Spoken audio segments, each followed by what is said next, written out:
for small business owners.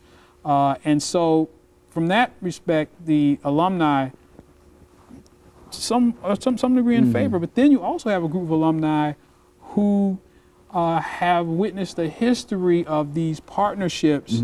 A lot of them have a lot of the older alumni have a negative opinion about the relationship between TSU and the stadium and that deal and how that occurred. There's a lot of animosity there. There's a fear that this is going to be another one of those stadium deals.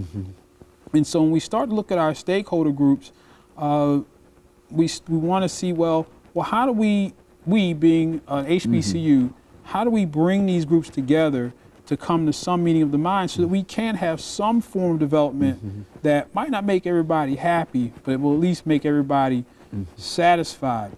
And it would help North Nashville, especially in that area. Is that what we're saying? Oh, definitely. But what's interesting is we've started to look at stakeholder groups from a geographic perspective. Of course, I'm a geographer. And one of the maps, I don't know if you can see this, this is a map of the vote that was taken by the Planning Commission. And so there were 3 African Americans on the Planning Commission. And what that map shows is that the 2 African American planning commissioners who do not live in the black community, they voted against it.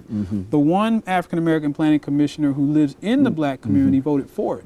What's also interesting is the white planning commissioners who live in predominantly white communities voted for it, but the white planning commissioners who live in closer proximity to Maytown voted against it. So it's really almost an opposite effect geographically based upon race. And so just looking at the African American commissioners, it could be that they're not living in the African American community, that they're living away from Maytown. They felt probably less of a stake allegiance, less of a stake, and hey, I can vote against it. It's no big deal. It's not affecting my community. You know, that's just whereas what's interesting is now the white commissioners who voted against it are those that live closest to the Bells Bend area, but it's unbelievable how racially segregated it is. Their districts are overwhelmingly predominantly white, and of course the white communities were the main stakeholders who were coming out overwhelmingly against the project, obviously because they have no stake in Tennessee State University. And so by looking at the stakeholder reaction geographically, we can see perhaps ways to affect change in different ways. Perhaps we should have looked at those planning commissioners and said, hey, this commissioner A and B, yeah, they're black, but we can't assume that they're going to be in favor of this thing. Maybe we need to reach out to these individuals and say, hey, look, this is important. I know your constituents probably don't care one way or another. They're way out in Antioch or they're way up north in Madison. And that would have turned the tide in this case.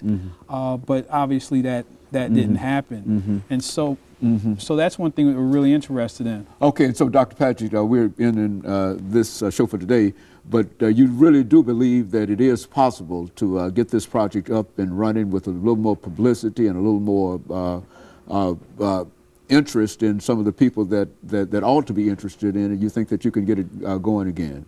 Yeah, I think there's going to be a meeting of the minds. The opposition seems to be primarily against the corporate portion, which really is a threat to the TSU Research Park. But the Sustainable Agriculture Research Center should be fine, and maybe with some mix of residential development and maybe some commercial, it'll still fly. And of course, Dr. Padgett, let me thank you for bringing that excellent information by to us today, and I'm sure that we gained a lot of information in reference to it. I thought it was a dead project myself, but I'm glad that I know this. And of course, let me encourage our audience to tune in again next week for another informative edition of Comments.